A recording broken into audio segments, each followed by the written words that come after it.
Everybody, I think it's time. Let's have a moment of silence for DC Comics and their Suicide Squad Kill the Justice League game, because the fact that this game didn't even reach half of Marvel Avengers Steam player peak, and you all know how Marvel's Avengers ended up in terms of the game. My God, is this game dead? Stop! He's already dead.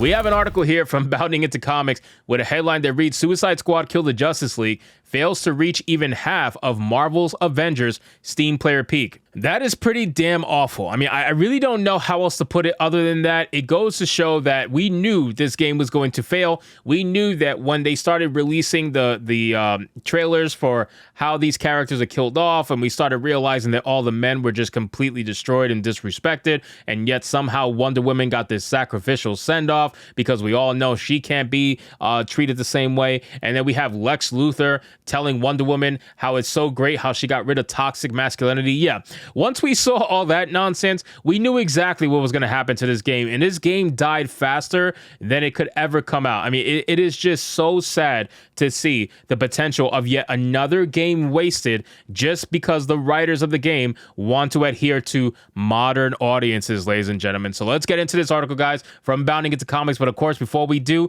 if you are new here, just consider hitting that subscribe button. I would greatly appreciate it. Like the video to push us out into the YouTube algorithm. We're almost at 30K subs, guys. Let's do what we can to try to get there. It says Suicide Squad Kill the Justice League Steam player peak is less than half of those of the other infamous live service superhero game, Marvel's Avengers. Man, Marvel's Avengers bombed dramatically. I want to make that very clear. That game is worth like $2 now or something like that. I see GameStop selling it all the time, trying desperately to get rid of as many copies as they possibly can. But that game is worth nothing. That game lost Square Enix so much money, it's not even funny. And then following that, they also had Forspoken, which lost them a ton of money as well. It was just back to back to back. It was so awful for Square Enix, and now we're seeing Rocksteady feel the effects of what happens when you decide to get woke. You go broke. That's just what it is, man. 99% of the time, that is what it is. You can't rely on that 1%. You're not going to get lucky every single time.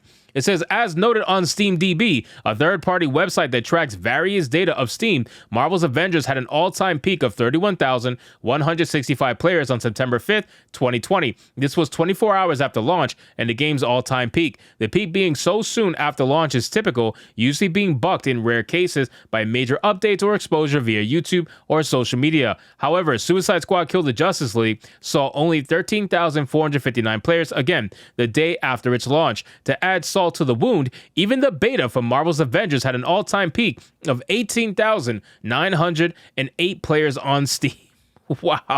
Wow. And again, we said this. We said that when Marvel came out with the Avengers, right? When Square Enix came out with that game, you guys got to realize the Avengers was such a bigger draw, right? The namesake for the Avengers was much bigger and more popular than the Suicide Squad or even the Justice League. It was so much bigger. Even in the movies, DC was trying to play catch up to Marvel, and they were failing drastically. This is why DC has been rebooted for a third time now. So the fact that they thought that they can come out with this game and somehow be anywhere close to the success of the Avengers, which didn't even have success to begin with, I don't really know who your audience is. I don't really know who your target was for this. And then on top of that, you want to throw in the modern audience shit, and then somehow you're going to keep these players? Somehow you're going to actually make money off of this? Of course you're going to bomb. Why would you think you wouldn't? That's the funny thing to me.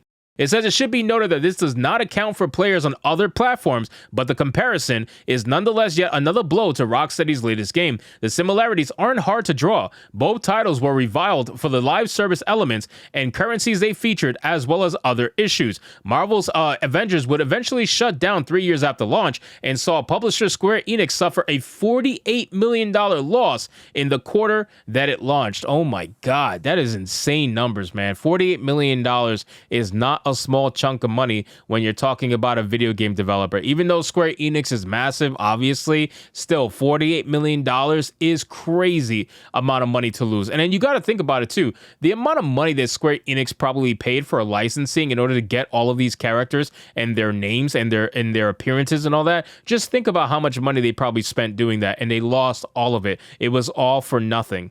It says, meanwhile, fans speculated that Rocksteady Studios' next big project after the Arkham games was originally intended to be a live service game like Marvel's Avengers. After it bombed, the developers supposedly adjusted the game to be more akin to Destiny 2. If not that, the backlash from trailers revealing the game's multiple currencies and requiring a constant online connection certainly made the point. At the time, trailers were beset with an almost 3-to-1 dislike to like ratio. Plot leaks, tone-deaf handling of Kevin Conroy's final scene in a video game as Batman, and sexual harassment whistleblowers also furthered any bad press that the game already had. Now, I remember when people were talking about the Kevin Conroy thing, and I could understand that people would have an issue with the way that they handled that, but they didn't know that the guy was going to be passing away. Let's just be real, okay? As much as I hate Rocksteady games, they wanted to just destroy Batman just to destroy Batman. They didn't want to destroy it just to spit on the legacy of Kevin Conroy. They wanted to spit on the legacy of Batman. That's what they wanted to do. They wanted to tear down Batman as a whole because he's obviously a prominent male figure who's also white. They wanted to tear him down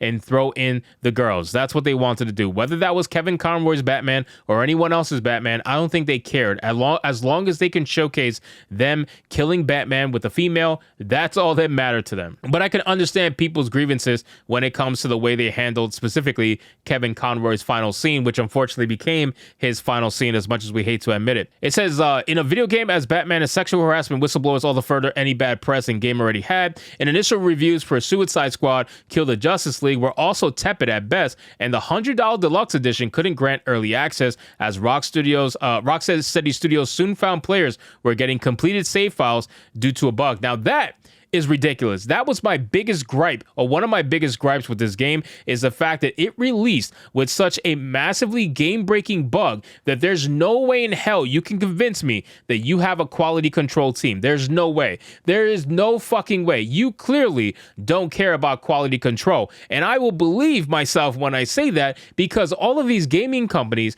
do everything they can to prove to us that they don't care, right? It's all in action, right? I don't care what they say publicly in interviews. I don't care what they say to the gamers. It's how you present yourself. And when you have companies like Bethesda talking about, we rebuilt an engine, whatever, and we made sure that it was quality controlled and that we made sure that the game plays as smooth as possible on all systems, and then it comes out and you get Fallout fucking whatever that game is, Fallout 66. I don't even remember. I burned it out of my mind, but still, you know exactly what I'm talking about. These games are not quality controlled at the slightest. I think at this point, all they make sure is that the controls work. That's it. Whether or not the game is buggy or glitchy, they'll worry about fixing it in a day one patch because they want to release the game as fast as possible to get their money back, to make the investors happy. That's what they do.